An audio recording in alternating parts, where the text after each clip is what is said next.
the Computer Misuse Act court egisazizaamu nengenda ku TikTok ng'abavubuka n'abakyala beewera nti kati katuvume embwa etteeka livuddewo sawa yakuwemula. What's the meaning of this? Computer Misuse Act okugijjawo kitegeeza ki?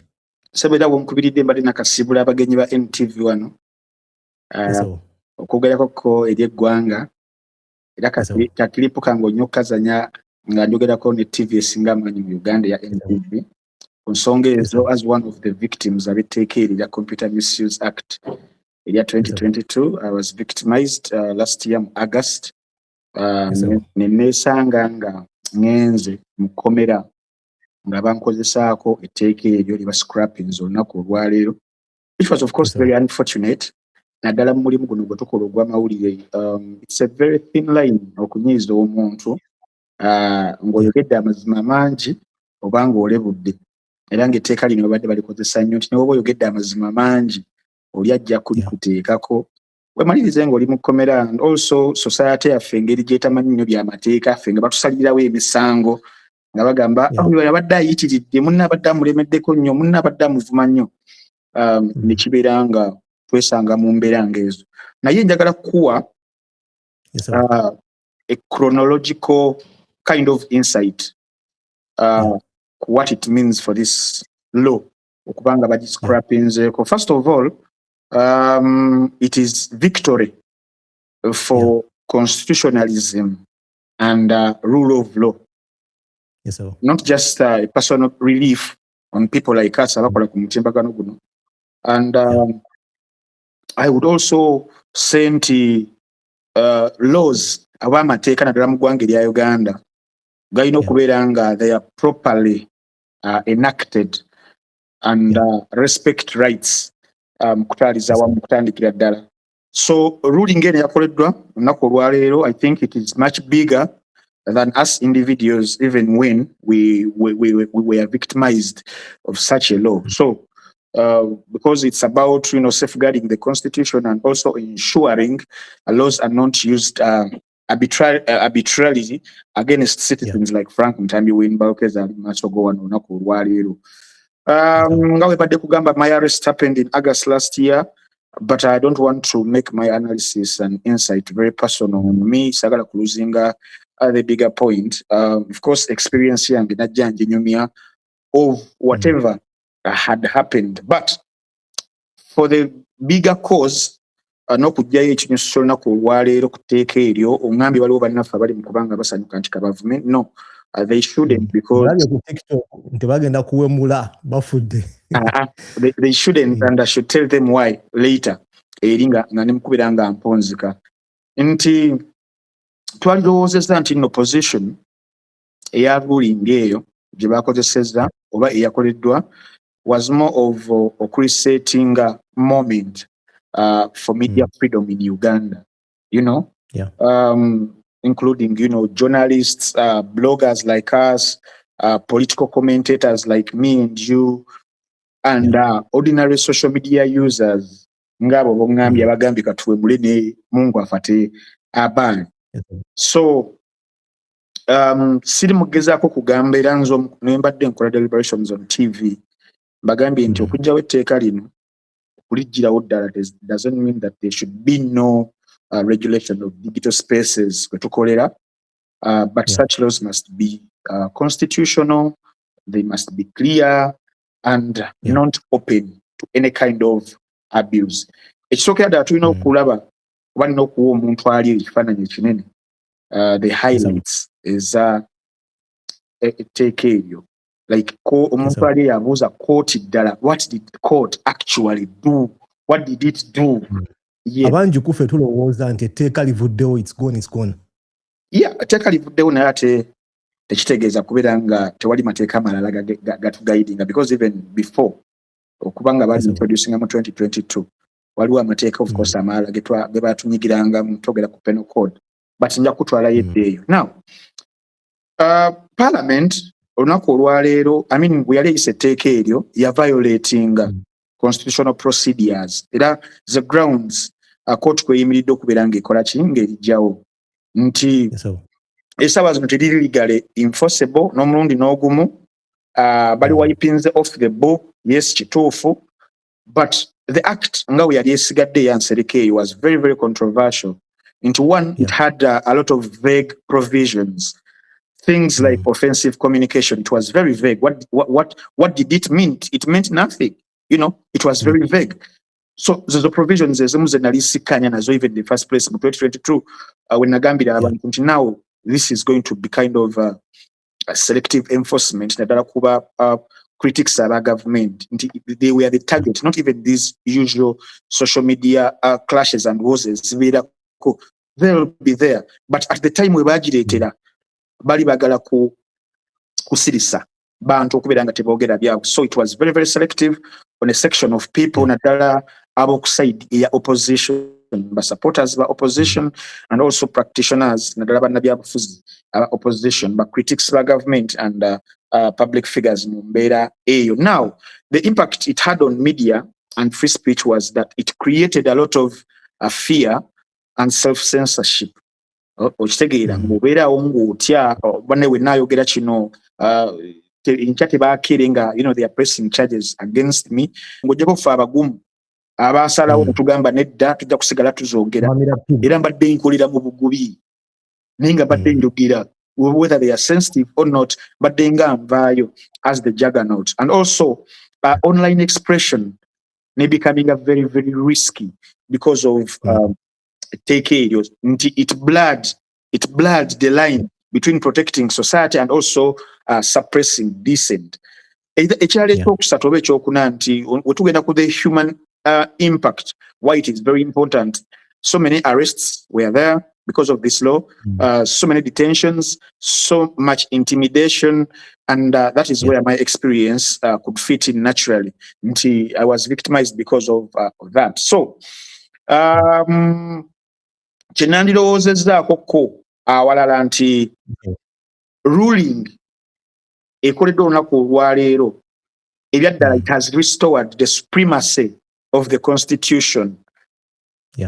Okitegeera kubanga okuwaka background ya katono nti mugina emyezi gye tubaddemu egy'ebyobufuzi bintu bingi nnyo amateeka ge oba courts okweswaza okuyitirivu kwe kukoze. Of course the petitions ez'ebyokulonda waziraba, you remember the case of Namere we Masaka, but sagala kugenda yeyo bagiyiga. So nti many Ugandans we are not just regulated, they were silenced because of a decade. And we now have an opportunity mukasera kano to rebuild digital laws that protect without oppressing. Twagaliza industry yaffe twagala kukola nga ba vigilante tewali mateeka tukolenga bwe tukola because nange nyinza okulyetaaga enkya against someone and obulala. So freedom of expression muteeka eryo yabeera yali very, very highly criminalized through you know a vague legislation yokuyisa etteeka eryo. Kakati ekibuuzo kiwambuzizza wali nti abali mu kusanyuka basanyukire ddala banywe champagne nedda. So right now nsogenda ku TikTok yange nempemula nenvuma buli kiramu nedda taata wange. This is the difference now. Nti mu governance yensi yonna how they administer it mulina obbawo amateeka. So the constitution will always come first. Now the constitution of the Republic of Uganda remains the supreme law that it guarantees ebintu bino wammanga: freedom of expression, freedom of the press, but it also allows limitations: 1 on public order, 2 on national security, 3 on production of other rights. That even without this Computer Misuse Act, freedom of expression is not absolute. It is guided by the Constitution and the Penal Code Act, because now the Penal Code Act is still very, very active. You know, it is one of the main fallback laws.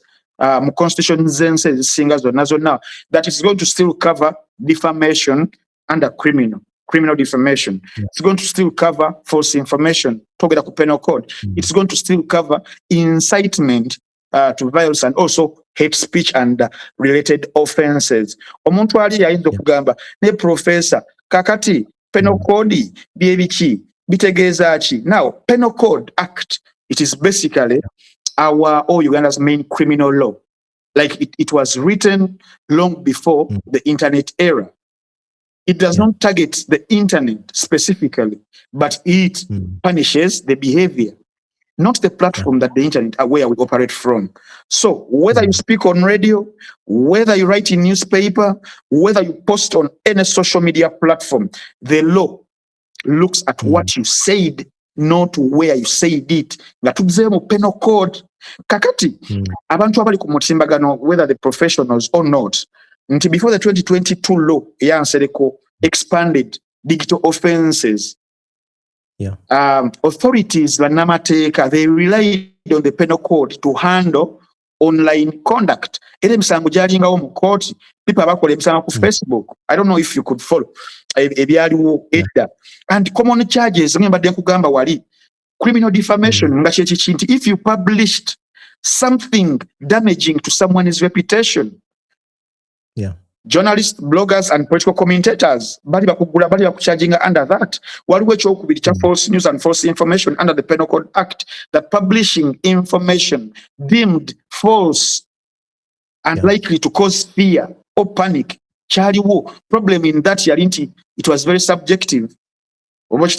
And also, Penal Code, charge incitement to violence. That statement seen as encouraging unrest or public disorder. The Penal Code Act. Kati, the 2022 Computer Misuse Act yali changing the Russians okubanga bagireta mukaseera ako. The amendments to the Computer Misuse Act are introducing a direct internet specific offenses. Nga tekyali kuddamu kuyita eri kwetoloola. Mwe bateeka ebintu ebiri vague. Omuli offensive communication, which was very vague. Cyber harassment, very vague. Unauthorized sharing of information. You understand? Unauthorized sharing of information. Now, the shift came from, general crimes, more the penal code, to targeted digital speech control. Kwegamba ku internet wano nga batunulira. Yes. So, why it was very controversial, the take it answeriko, terms zenkugambi offensive zebanteekako offensive communication. It was very vague. What does offensive communication mean? So it was very easy to arrest people quickly and directly for online speech. We're talking about the lower threshold than traditional penal code offenses, that it was very, very, very cynical. So it reduced the state's burden of proving harm and increased its ability to act on annoyance. The person of the presidency. Now, we are going to revert largely to the penal code and other laws. Kakati, tudayo ku penal code charges, omuntu ali yali mukuru omulimu guno ali ku social media, njagala ompulirize bulungi. Tocha chancha, tonywa champagne, nti bannamateeka, they will likely use criminal defamation, false information, and incitement. Nga we kyali. Just in tekigenda okukyukamu we wana wali film nyeyongereyo. Weyongereyo professor. Tukufunye, we have to maximize the opportunity. Definitely. Kati je misango kyenkugambye esatu gye bagenda okukozesa nga tuddayo mu Penal Code Act, because now this babijjeewo nti bigenda requiring prosecution, bigenda requiring state more legal proof that the Computer Misuse Act mwebadde batukwatira we wali obuzibu awo. So it is likely tugenda having very many civil cases. So it's good. This is a very important shift. But again, tugenda bane civil cases nyingi okusinga criminal, because computer misuse has been criminal. Kakati yedike tugenda civil tugenda kubera mingi, criminal gibere mitono because of the burden of proof. I'm going to explain. Yes, sir. So instead of arrests, kwata Antambi, kwata Shalom, kwata Luilite, kwata pressure, fabana bamu kubasembyeyo kwatibwa. Yes, sir. It is likely to be less prison but more financial consequences. So tuberemu kona akasente. Ekirala waliwo data protection laws. People should know abakolera ku internet. Waliwo gye bayita Data Protection and Privacy Act. which is still being used. If you want, expose private data. 2, if you share personal information without consent, basobola okufunaniramu the Data Protection and Privacy Act yekyaliyo. Now, wetugenda ku the practicability reality nti before 2022 tekero nga tebanalireeta, this government struggled a bit that it used old laws but creatively. Then 2022, that shift of 2022 back at 2026, because now the government, the state had a sharp, direct tool for online speech. Now we are back to a less efficient but still functional system. Kamugaso nyako soko kavunde mu Uganda professor. Inti emabega government yagulangawo emisango gino kuffe ku bantu naye ng'estrugglinga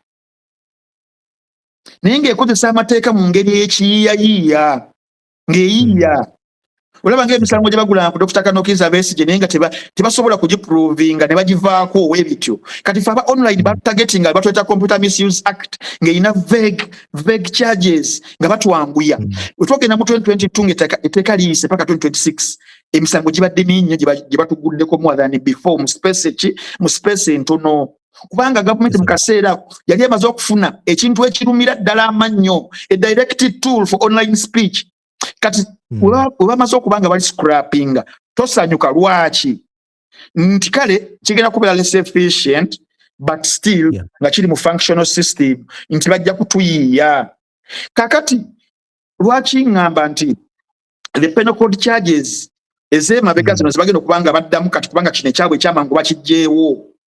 It is going to require much more proof than the Computer Misuse Act did. I'm a victim of these cases, so I know. Njagala mumpulirize bulungi nnyo abali ku Uganda 256.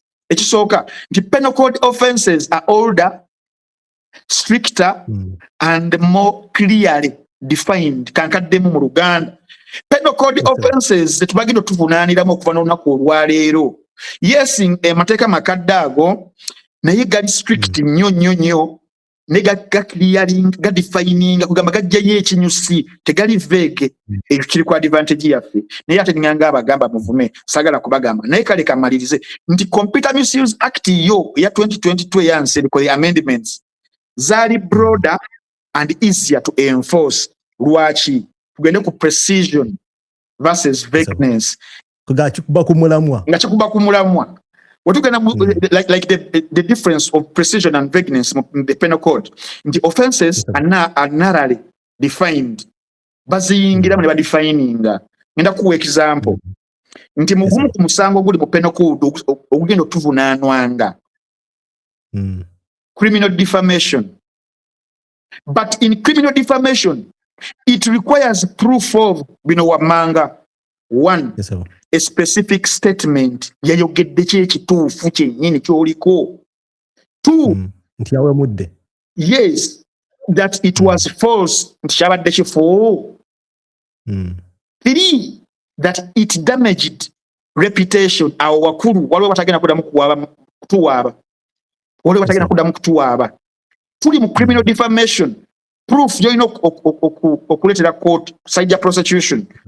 1, a specific statement. Wano kibadde vague. Ziri ebigambo ebyantwaza mu komera teri abimanyi nti yagamba kino kiri specific. Bagamba yavuma. But navuma ki? Ekyokubiri nti kyali kifu. Nti omuntu we nagamba we nali nkola debate ezantwala mu komera nagamba nti bannanga abantu abamu ekibasumbuwa butasoma. Now, I annoyed him kubanga mu computer misuse annoyance ekutwaza. Naye wano kale kikwanooyinze naye kituufu. Ekyokusatu nkugambye that statement gyeyayogedde specific gyoyogedde yadamaginze reputation. Now, olina okuprovinga your reputation. Are you reputable? Who is a reputable person? Omuntu awemulanga buli ssaawa amukola aba ali reputable aba alina ekifaananyi ky'okukuuma? No. Ekirala that there was intent or negligence.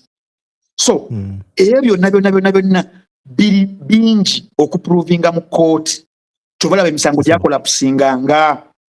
okitegeera kakati ate bwe mu Computer Misuse Act mwe batuvunaanira ompuliriza bulungi student wange yasewo n'ekitabo nkijjeyo nkirina wano kiri invisible neyanzigi kati mu Computer Misuse Act bali balina terms zino offensive communication bali balina term endala disturbing the peace. Now they are subjective and vague. How? You don't need to prove actual damage in computer misuse. You don't need a high legal threshold. You don't need it. You just show that this message annoyed me, it offended me, it disturbed someone. Now,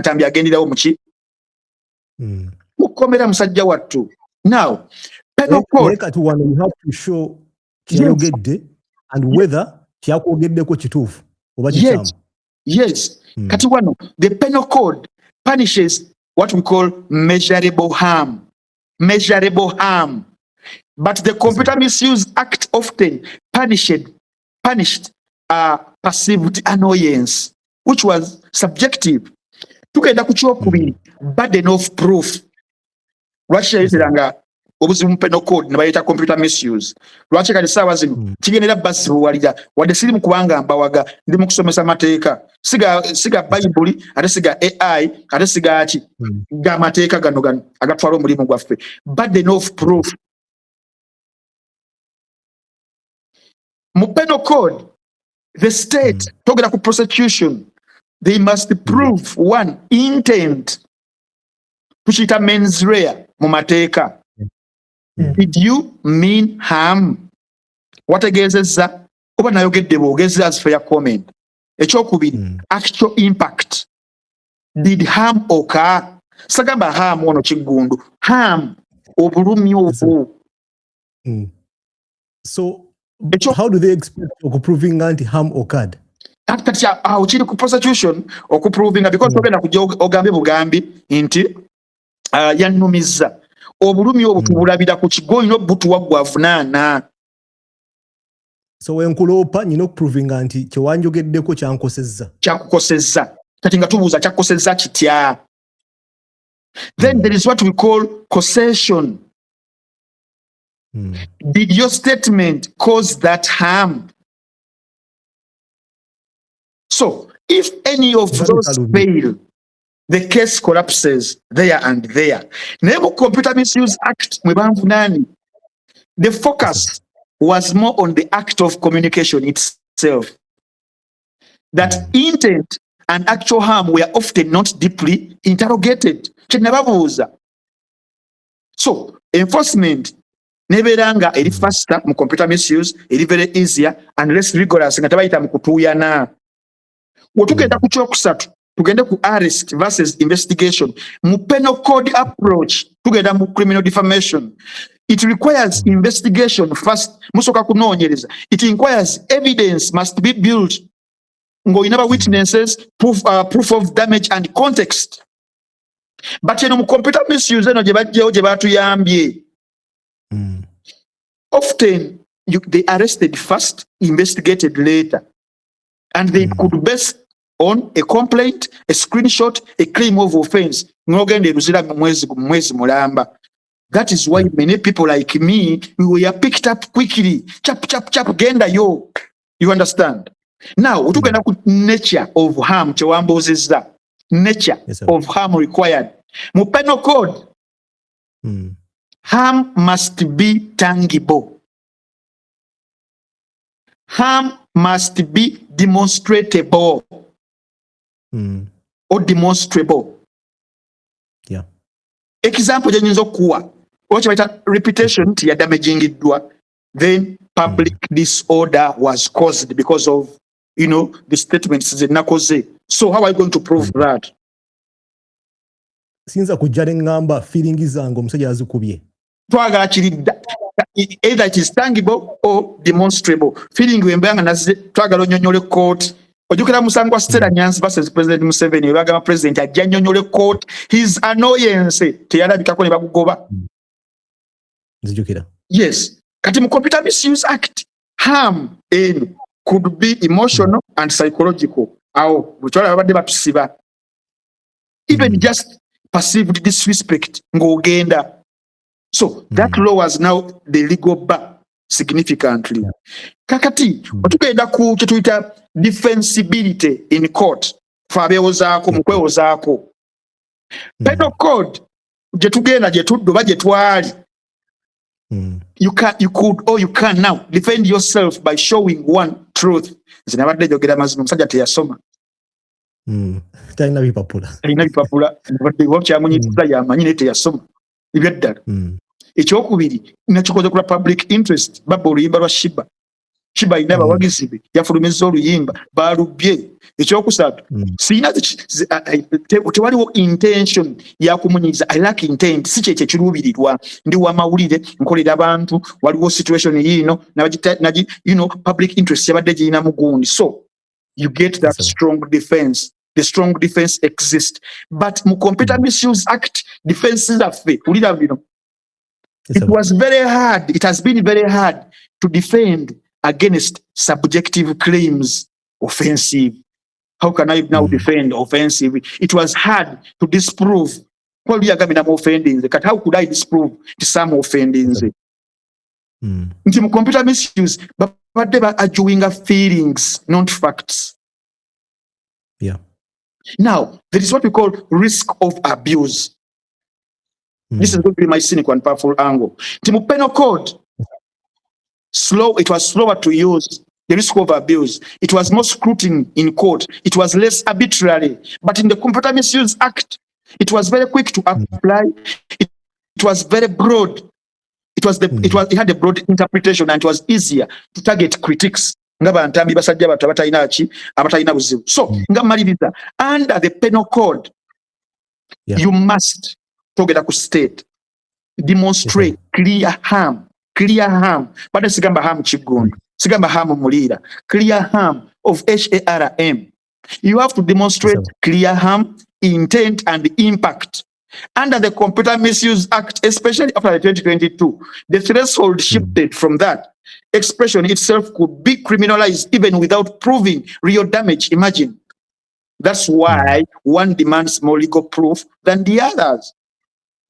Awo tuli onako olwaleero nkuwadde bibadde very technical bibadde mu lulimi lwa mateeka nengeza okubeera nga mmenyamuko ku lw'omuntu ali eyo ategeere nti tebinnaggwa tekikuwa lukusa nakyana kutandika kuddamu kubeera ng'ovuma abantu because computer misuse yavuddewo weeri. And also in a country like Uganda, sometimes they don't argue law.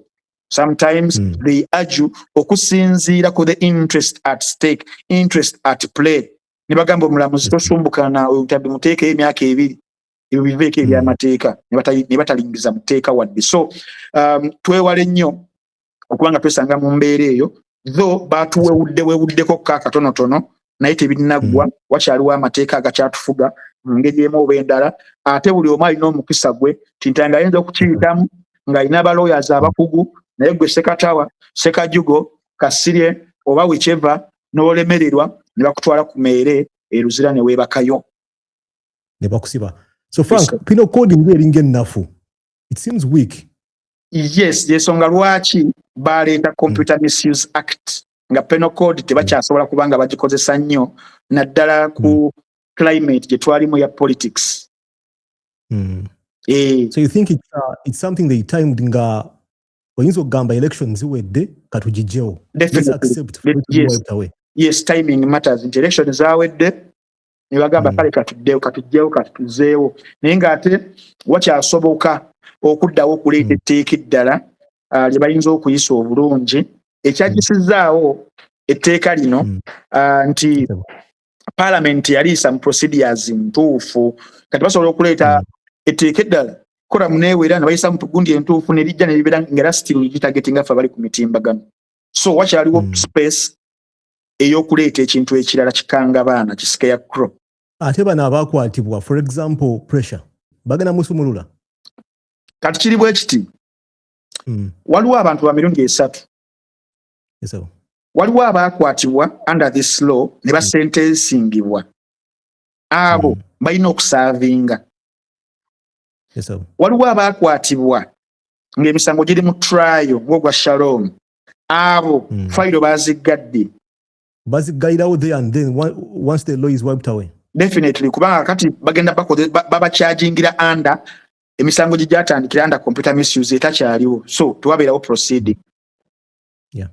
Kati waliwo abakwatibwa nga bateebwa ku kakalu ku bail, abo nabo fayiro bazigaddewo.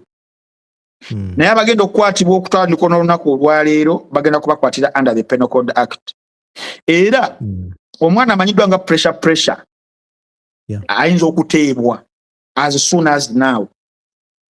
Unless computer misuse. Yes, unless otherwise. I don't know if waliwo provision y'okwamending charge sheet ne move nali ate muteeke kadde.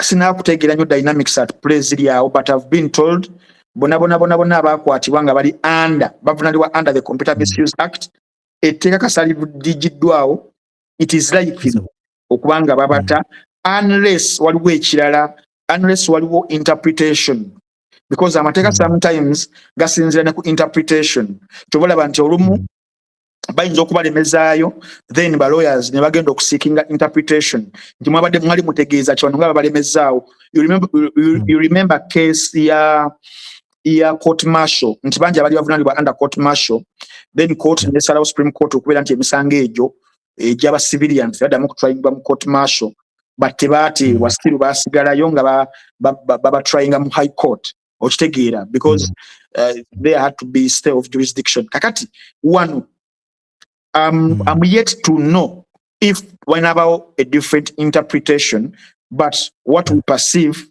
is anyone abadavunanibwa under Computer Misuse Act nga yateebwa bakakalu oba kiki oba ali mu trial omusango bajja gw'omuzika. Nkiraba. So on the side of the government wali muntu ayinza kuvayo n'agamba nti tugenda ku appealinga decision ya court eno. Anti ebadde Supreme Court katugenda ku appealinga wa. Nkulaba. So kiwedde. Kiba kiwedde byavuddewo. Nkulaba sewo. Toyanza nnyo professor omuntu akusangewa. Omuntu esaawa zino omukunsanga njagala soka agenda abeere nga akola ki? Awagira kubamu ku sponsors bange abambeezaawo. Nina bannanga abamunno wakibo sibata nakugamba sibata ku mitwalo 3 egya Uganda osubscribinga nabo kwa films enjogerere mba videos ba Uganda n'obeera ng'obalaba. Vijay Junior Jali, Emi Jovan, Tom Shaukan, Jingo, Kevin, ISP, Uliyo n'abalala. Vijay Uliyo njagala omuwa obudde. Musajja mulungi nnyo, Vijay mulungi nnyo. Alina ka film ke yakoze bakayita Young Sherlock. Did you watch Sherlock Holmes? Najiraba. Ya Robert Downey Jr. Nalaba Sherlock Holmes ne Eniola Holmes. Zona nziraba. Definitely. Now there is this TV show empya baita Young Sherlock. Sherlock Holmes nga muto. So tujina ku muno watch Vijay Uliyo yamaze okubeera nga agikola eri mu seri. Njagala abantu bagende babirenga bagiraba. There is another movie called Shelley, which I want people to go and watch still mu Vijay Uliyo. There is another one called The Orphans. There is Behind the Eyes nendala. Vijay Junior aina a movie jibaita oba TV show fanye tuta series jibaita Slow Horses kijagala abantu bagende babirenga balaba ejja kubeera ebanyumira sakone Tehran oba Tehran ekibuga ekikulu ekya Iran bagende babirenga balaba series eri ku butundu mwenda naye enyumira ddala. So ku mitwalo 3 gya Uganda you can subscribe with Muno Watch kula films enjogerere mu ba VJs ba Uganda bonna you subscribe with us kulwo mutimbagano omulungi oberenga olaba ekifaananyi kibeera kirungi. Every day to uploading films empia exclusively tewali Vijay ali wantu walala okujjako ku mutimbagano ogwa Muno Watch nabannanga abalala babayita aba Job Giant era wootali bana aba Job Giant so bajja ne banga mukulu ntambi tulina network egattaganya abanoonya emirimu n'abagirina ogenda ku www.jobgiant.net gw'anoonya omulimu olina certificate olina PhD olina masters olina degree olina diploma olina kiki genda omulimu gwonna gwe wasomerera guno omutimbagano gusobola okubeera kuyamba okulinkinga gwanoonya omulimu n'abagirina kannammwe abagirina era wano we mujja era essaawa zino tulina bannaffe bebayita ba Bama Solding Limited banoonya front desk receptionist awo nkugambira nti bino ebintu bibeera bya ddala. Tulina bannaffe era bebayita ba Green Wheels banoonya customer success associate kitegeeza nti abanoonya emirimu wano bangi. So gendako ku www.jobgiant.net osindike CBO ku hr@jobgiant.net. Timu ya fija kuba jipikinga jitunemu ate jiterezemu ebirenge ekulinkinga ku your next big dream job mu ggwanga lya Uganda, mu East Africa, ebweru w'eggwanga wonna tuli global beba Job Giant ku www.jobgiant.net. Biva Organic and Natural Leather Products okusali Richard Senjobe wali saidizawo emengo ajjanjaba endwadde zonna nenga ajjanjabisa butonde organic foods modo mere bibala nobeera ng'owona olina pressure, olina sukaali, olina lubyamira, olina senyiga, olina hepatitis B, njogere kindeke kindwadde z'amaaso za nnyindo za mumwa wonna asobola okubeera nga akujjanjaba awo emengo. Genderawo ddala emengo awo ku hamu mu kasalo ng'obeera otuuka ku masengere embeera n'ebeera ng'etambula bulungi. Abasembayo bannaffe aba Apple Studios nga bakola ki? Basomesa artificial intelligence master classes. Essaawa zino tuli mu AI era omuntu akyali emabega mu bino ebyemabega ensi egenda kukuleka kati bano bakuyamba gwe wenna oba mwana muto ng'akyasoma essaawa AI amutegere, oba oli muntu mukulu nga olina omulimu gw'okola AI amutegere, omulimu genda kuvaako enkya olina okubeera ng'oyiga AI omanyi kati ogikozesa otya. Abagala okutandikayo emirimu emipya ebifaanagana kuwa ebintu bano basomeseza ddala bakuwa computer classes za bwereere wabula ne bakusomesa AI n'obeera ng'otambula ku mutimbagano gw'ensi yonna nga bwetambula kuba ku namba 772 66 3018 bwe bannaffe aba artificial intelligence master classes. Nsigadde di Frank Ntambi Wayne Balokesa ojja kunoonyako ate ku nsonga eza copyright. Nkubuulire lwaki abayimbi Abannayuganda bagenda kwavuwalira ddala nga neza tax tebazirina olwa copyright eyayise. Mbalaba bali mu kusagambiza, bali mu kutacyanca, bali mu kusanyuka, kumbe babaleetedde olumbe olugenda okubatta nga bwe kyali e Kenya, nga bwe kyali e Namibia, nga bwe kiri e Jamaica, nti abayimbi ba Buju Banton baavu, abayimbi bagundi baavu olw'ebintu nga bino ebijja naye nga tewali system kubitambulira kubirina kutuula ezigenda okwenabolinga omuyimbi okubeera ng'asobola okukola even nga tewaliwo tteeka. Naye ejja kuba discussion ndala kubanga nnene, abayimbi banyiivu, abawagizi banyiivu. Ndi ku X okwo striking conversation nfuse bad cop, nfuse omubi w'okukyalo, oyo tayagaliza, ayina ennugu, omwana oyo ali negative, naye nga mbabuulira with experience as someone who studied performing arts, who studied drama and film at Makerere University, bachelor's degree. We studied these industries, how they thrived. Wenjogerako nga bagamba Ntambi tayagaliza, naye ijja kubeera show ya lunaku lulala. Nsigadde ndi Frank Ntambi Wayne Balokeza. Mundabire sister, mundabire omugambe mwagala nnyo. Just sending greetings to Enzanyo Professor. Amina tata.